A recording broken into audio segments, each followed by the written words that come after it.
Hello everyone, स्वागत है आप सभी लोगों का शिक्षा फॉर नौकरी में। इस वीडियो लेक्चर में हम लोग डिस्कस करने वाले आज उत्तराखंड टेट के लिए एसएसटी पेपर 2 के लिए क्वेश्चंस को डिस्कस करेंगे। यहाँ आज का सेशन होने वाला है पेपर 2 के लिए, काफ़ी इंपॉर्टेंट सेशन होने वाला है जिसमें आज हम सामाजिक विज्ञान के महत्वपूर्ण प्रश्नों को देखने वाले हैं। और ये प्रश्न जो है भाई आपके पेपर की प्रिपरेशन के लिए बहुत ज़्यादा ज़रूरी है। प्रीवियस ईयर के क्वेश्चंस को भी मैं लगातार डिस्कस कर रहा हूँ। अगर आप लोग चैनल पर नए हैं तो वीडियो का लिंक आपको प्लेलिस्ट में मिल जाएगा, डिस्क्रिप्शन में मिल जाएगा और आई सेक्शन में मिल जाएगा, जाके ज़रूर चेकआउट कर सकते हैं। सीडीपी के लिए भी हम डिस्कस कर रहे हैं, हिंदी भी हम डिस्कस कर रहे हैं, तो काफ़ी कुछ स्टडी मटेरियल आपको चैनल पर मिल जाएगा। तो मेक श्योर आप चैनल को जाकर चेकआउट करें, वीडियोस को देखें और पसंद आए तो आप लाइक और सब्सक्राइब कर सकते हैं, कमेंट भी लीव कर सकते हैं। स्टार्ट करते हैं अपनी आज की क्लास एसएसटी के लिए।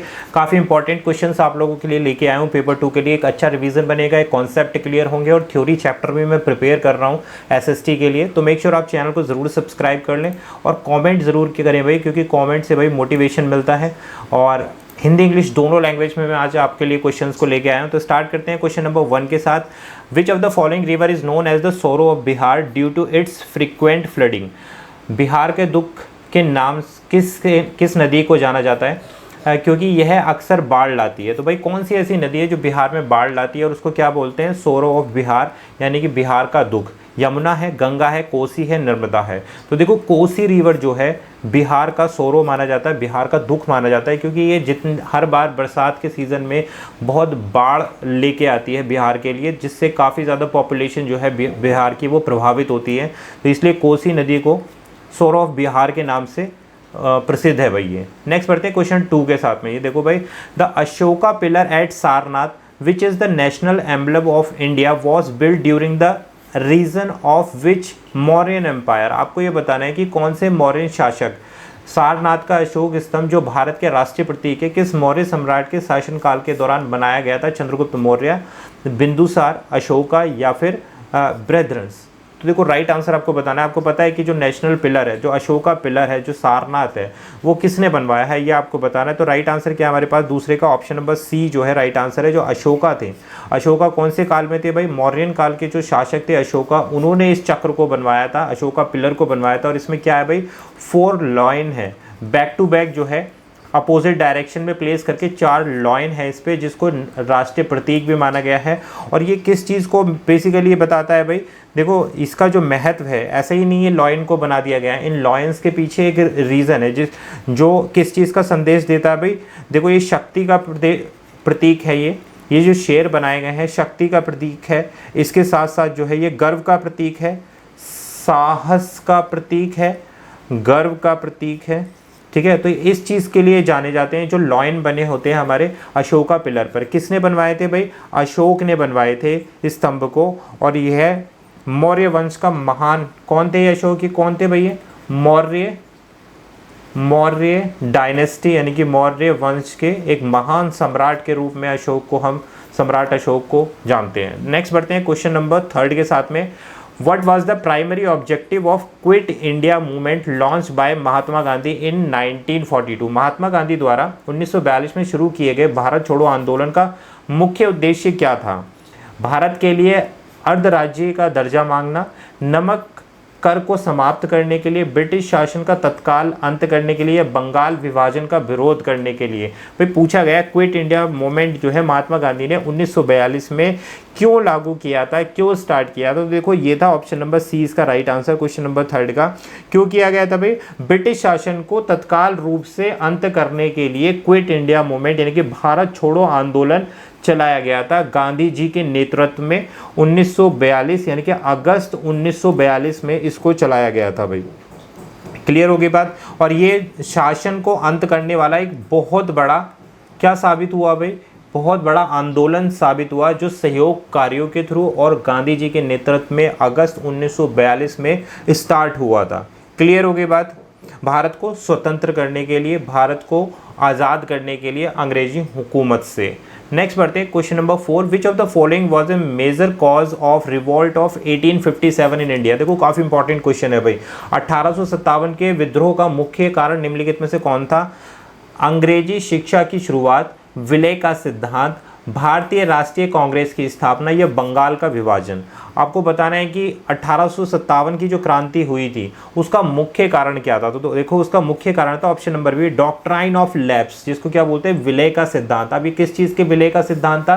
तो देखो भाई, जो हुकूमत, जो ब्रिटिश शासन चल रहा था उस समय पर, तो वो क्या करता था, जो भी हमारी प्रजा, जो हमारा राज शासन चल रहा था, यानी कि जो राजवंश थे जितने भी हमारे, उसमें ये लोग क्या कर रहे थे, ब्रिटिश लोग क्या कर रहे थे कि इस राजवंश में अगर कोई भी उत्तराधिकारी नहीं है, यानी कि कोई भी पुत्र नहीं है राजा का, तो ये ऐसी रियासत को ब्रिटिश साम्राज्य में विलय कर रहे थे, यानी कि ब्रिटिश शासन में मिला रहे थे, ये कह के कि भाई आपके पास में कोई पुत्र उत्तराधिकारी नहीं है। अगर पुत्री है तो ये क्या कर रहे थे, उस चीज़ का फ़ायदा उठा रहे थे कि आपके पास कोई राजकुमार नहीं है, आपकी रियासत का यहाँ पर अंत होता है और इस रियासत और ये आपका जो साम्राज्य है ये ब्रिटिश के अंतर्गत आ जाएगा, ब्रिटिश के अंडर आ जाएगा। ऐसा रूल ब्रिटिश जो कंपनी थी उन्होंने बनाया था।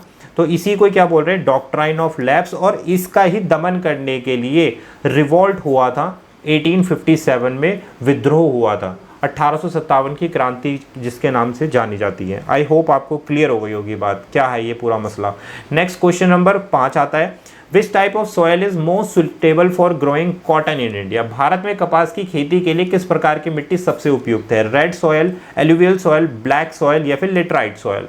तो कपास की खेती के लिए भाई देखो काली मिट्टी सबसे ज़्यादा उपयुक्त मानी जाती है। तो option number C is the right answer, क्योंकि इस मिट्टी में नमी की मात्रा भी देखी जाती है जो कॉटन के लिए बहुत ज़्यादा महत्वपूर्ण है। कॉटन के लिए भाई कुछ कंडीशंस होती हैं कि भाई मिट्टी में नमी होनी चाहिए, कुछ आपके पास में क्या होने चाहिए, कैल्शियम्स होने चाहिए, जो न्यूट्रिएंट्स होते हैं ना, जैसे कैल्शियम हो गया, कैल्शियम कार्बोनेट, ठीक है, मैग्नीशियम, पोटाश और चूना, ठीक है।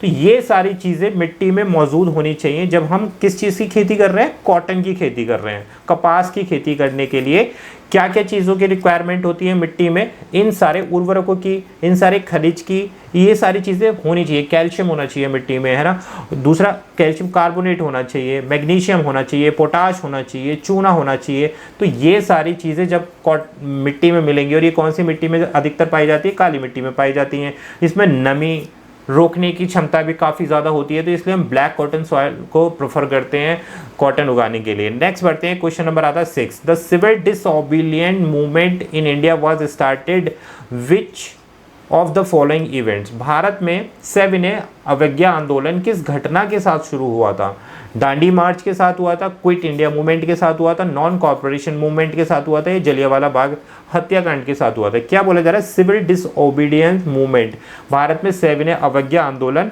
दांडी मार्च के साथ में भाई स्टार्ट हुआ था। Option number A is the right answer. सविनय अवज्ञा आंदोलन क्या था भाई, इसमें भाई गांधी जी ने, महात्मा गांधी जी ने 1990 में इसको शुरू किया था, ठीक है। और दांडी मार्च के साथ में ये सिविल डिसओबीडिएंट मूवमेंट जो है स्टार्ट हुआ था 1930 में। इस चीज़ को ध्यान रखना भाई। और ये किस लिए था भाई, ये जो दांडी मार्च के साथ में सिविल डिसओबीडिएंट मूवमेंट शुरू किया गया था, इसका मुख्य जो कारण था वो ये था कि जो अंग्रेजी हुकूमत के द्वारा जो भी नियम कानून बनाए जा रहे थे उस समय, तो उसका बेसिकली विरोध करने के उपलक्ष्य में था। यानी कि जो ये नमक से जुड़ा हुआ था, ये नमक से जुड़ा हुआ आंदोलन था, इसको नमक के साथ में रिलेट किया गया था कि भाई जो ब्रिटिश जो भी हमारे लॉज बना रही है भारत की स्वतंत्रता को रोकने के लिए, बेसिकली ये चीज़ स्टार्ट करी गई थी दांडी मार्च के साथ में 1930 में गांधी जी ने स्टार्ट करी थी। नेक्स्ट बढ़ते हैं भाई आगे, question 7, who among the following was the founder of Indian national Congress. अब इंडियन नेशनल कांग्रेस को मैंने प्रीवियस ईयर के क्वेश्चन में इस तरीके का क्वेश्चन आया था, वहां मैंने आपको बताई थी कि इंडियन नेशनल कांग्रेस की कौन कौन सी मीटिंग हुई है, कहाँ कहाँ हुई है। कैलकाटा में इनका मीटिंग लिख रहा था, पता नहीं क्या लिख दिया, कैलकाटा में इनका मीटिंग हुई है, ठीक है। कैलकाटा सेशन हुआ है, बॉम्बे सेशन हुआ है। अब उस बॉम्बे सेशन में, कैलकाटा सेशन में कौन अध्यक्ष रहे हैं, किसके संचालन में हुई है, सारी बातें मैंने आपको बताई थी। तो फिलहाल यहाँ पर वापस आते हैं, इंडियन नेशनल कांग्रेस के संस्थापक कौन थे, ये भी मैंने बताया था। देखो इंडियन नेशनल्स के महात्मा गांधी थे, ए.ओ. ह्यूम्स थे, जवाहरलाल नेहरू थे, बाल गंगाधर तिलक थे। Option number B is the right answer. A O. Hume जो थे वो इंडियन नेशनल कांग्रेस के संस्थापक थे। 1885 में ये चीज़ स्टार्ट हुई थी, यानी कि इंडियन नेशनल कांग्रेस की जो संस्थापना है वो ए.ओ. ह्यूम्स ने 1885 में की थी, ठीक है।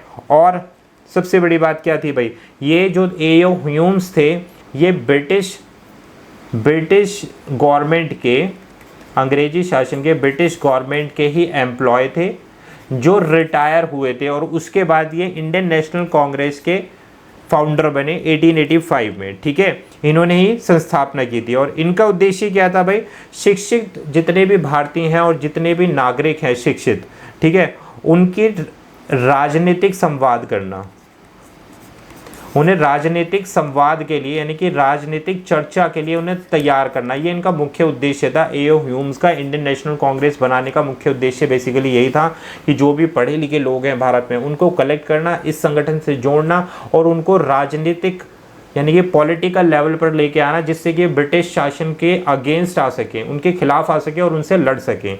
राइट आंसर है ए.ओ. ह्यूम्स 1885, इसको ध्यान रखना, क्वेश्चन बहुत इंपॉर्टेंट है। Indus valley civilisation was primarily, Sindhu घाटी सभ्यता मुख्यतः एक है, किस प्रकार की सभ्यता है सिंधु घाटी सभ्यता, अर्बन सिविलाइजेशन है यानी कि शहरी सभ्यता है, नोमैडिक सिविलाइजेशन घुमंतु सभ्यता है, या फिर पशुपालक सभ्यता है, ट्राइबल सिविलाइजेशन यानी कि जनजातीय सभ्यता है। तो देखो सिंधु घाटी सभ्यता जो है वो अर्बन सिविलाइजेशन थी भाई, शहरी सभ्यता मानी जाती है। और इसमें जो पाए गए, जिसको हम हड़प्पा कल्चर भी बोलते हैं, इनमें जो सिटीज़ पाए गए हैं, इनमें जो पुरातत्व विभाग ने जब खुदाई करी और जब ये सभ्यता निकली, इंडस वैली सिविलाइजेशन निकली, तो उसमें पूर्ण रूप से विकसित शहर मिले हैं, जिनका जो है स्ट्रक्चर यानी कि जो ढांचा है वो पूरी तरीके से व्यवस्थित था।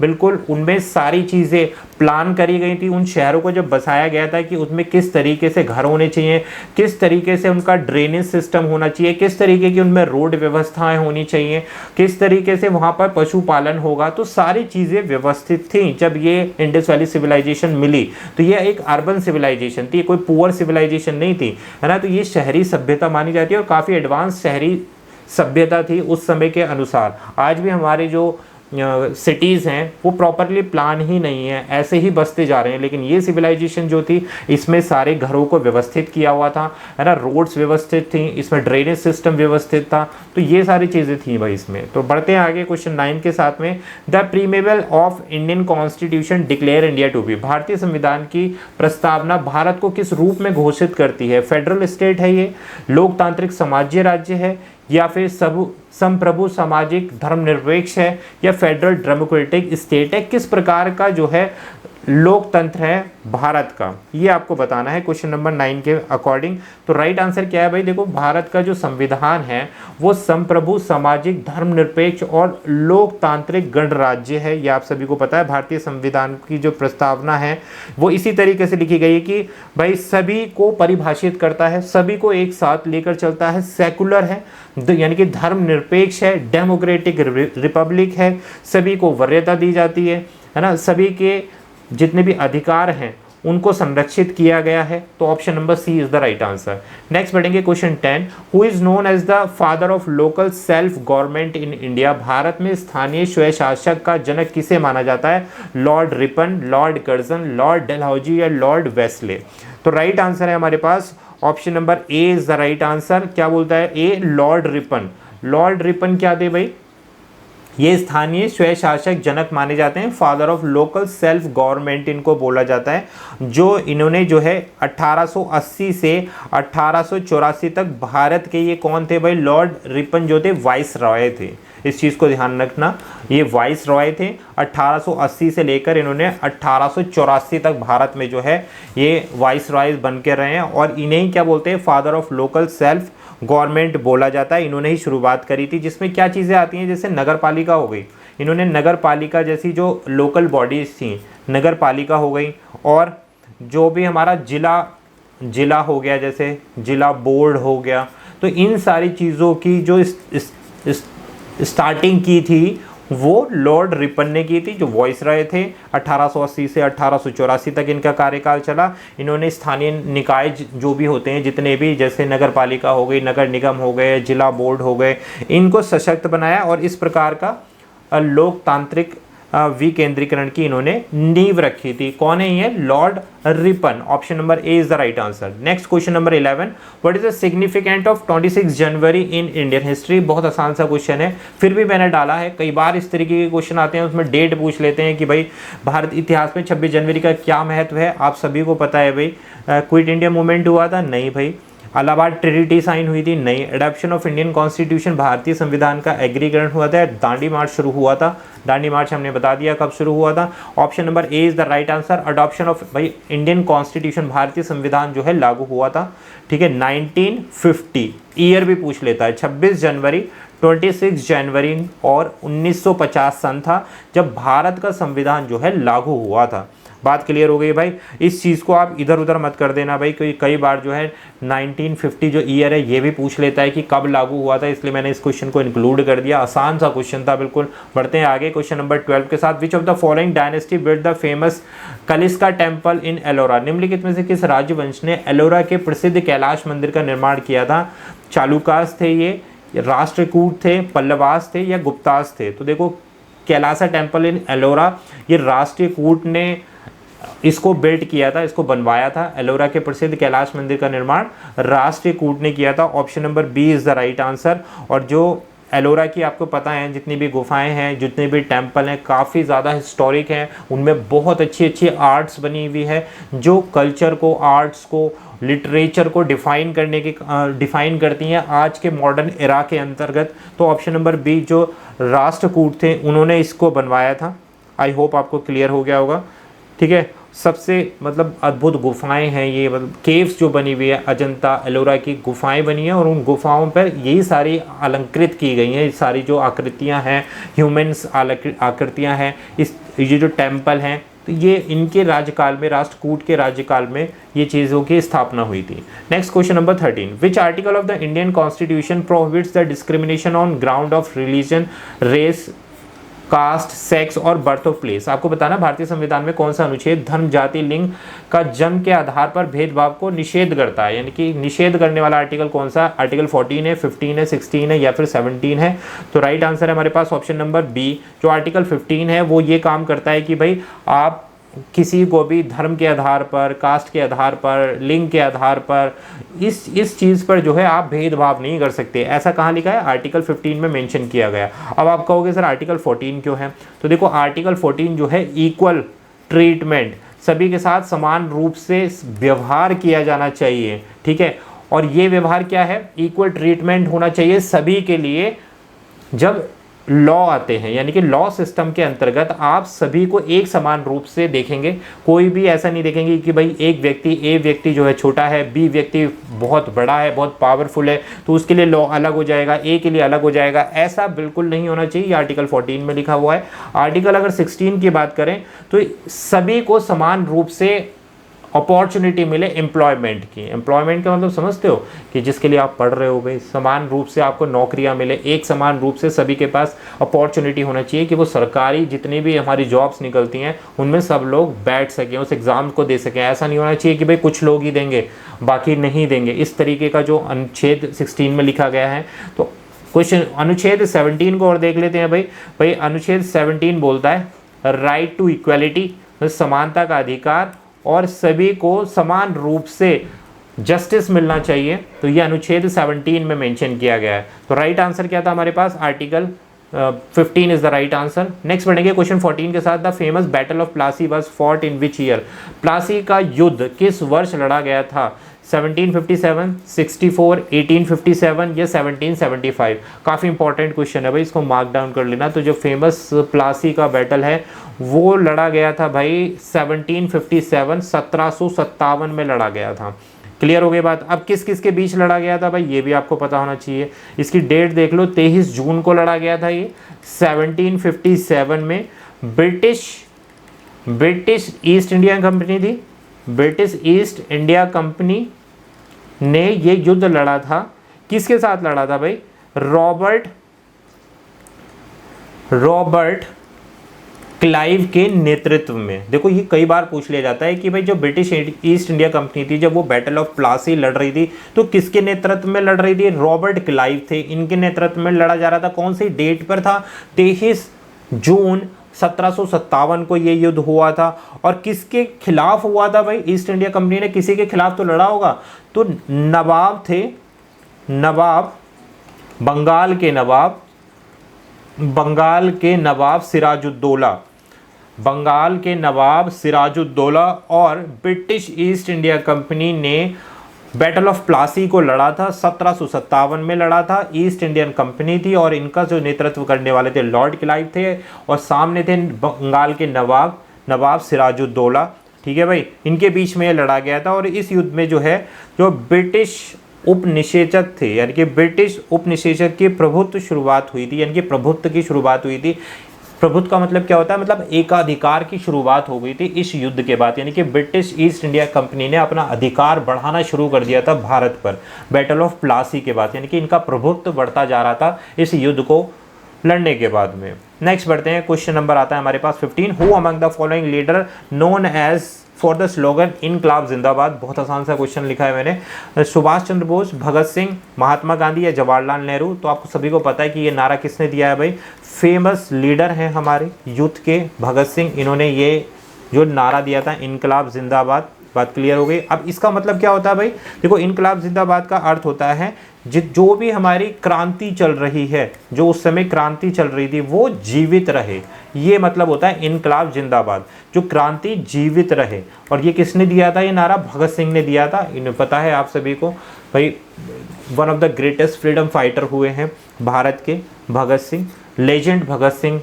Option number B is the right answer. Next बढ़ेंगे भाई, question number 16। The Chipko movement aimed at protecting tree from being cut originated in which of the following state? Important question हो जाता है भाई यूटेट के लिए, क्योंकि क्वेश्चन डाल देते हैं ऐसे, क्योंकि आपको पता है ये उत्तराखंड से रिलेटेड है भाई। हिमाचल प्रदेश, उत्तराखंड, केरला, गुजरात। तो सभी को पता है कि भाई जो चिपको मूवमेंट है वो कहाँ से स्टार्ट हुआ था? वो स्टार्ट हुआ था उत्तराखंड से। बेसिकली जिस समय ये मूवमेंट स्टार्ट हुआ था उस समय ये स्टेट जो है यूपी हुआ करता था। बाद में विभाजन के बाद उत्तराखंड बन गया। तो चिपको मूवमेंट जो है पेड़ों को कटान से रोकने के लिए, और इसमें मुख्य भूमिका किसकी थी भाई? जो महिलाएं थी, जो पहाड़ी महिलाएं थी, उन्होंने पेड़ों को संरक्षित करने के लिए पेड़ से जाकर चिपक गई थी, उनको कटने नहीं दिया। इसलिए इस मूवमेंट, ये जो मूवमेंट था, आंदोलन था, चिपको मूवमेंट के नाम से बहुत ज़्यादा क्रांति आई थी, इससे पेड़ों को कटने से रोका था। और ये कब स्टार्ट हुआ था भाई? 1970 में ये चिपको मूवमेंट स्टार्ट हुआ था। उस समय पर उत्तराखंड नहीं था, उत्तराखंड स्टेट था यूपी। 2000 में डिवाइड होकर ये उत्तराखंड बन गया।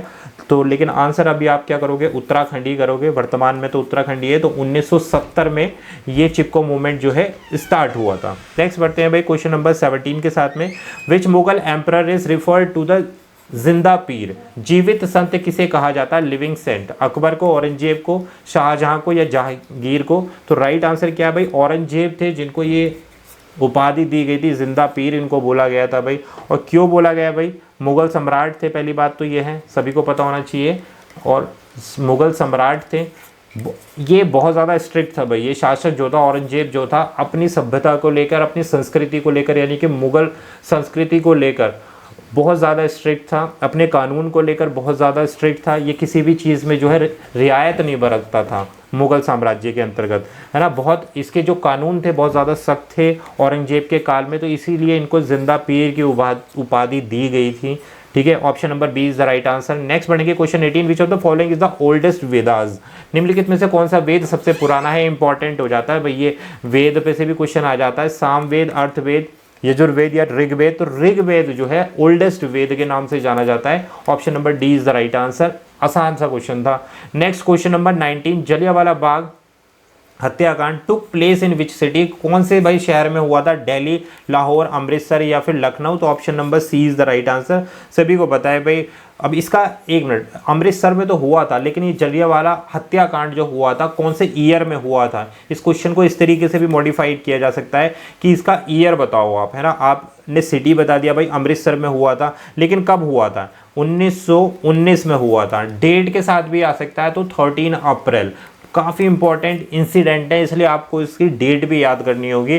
13 अप्रैल 1919 को जलियांवाला जो हत्याकांड था वो हुआ था पंजाब के अमृतसर में हुआ था। और किसने किया था भाई? ये जो जनरल उस समय कौन था भाई?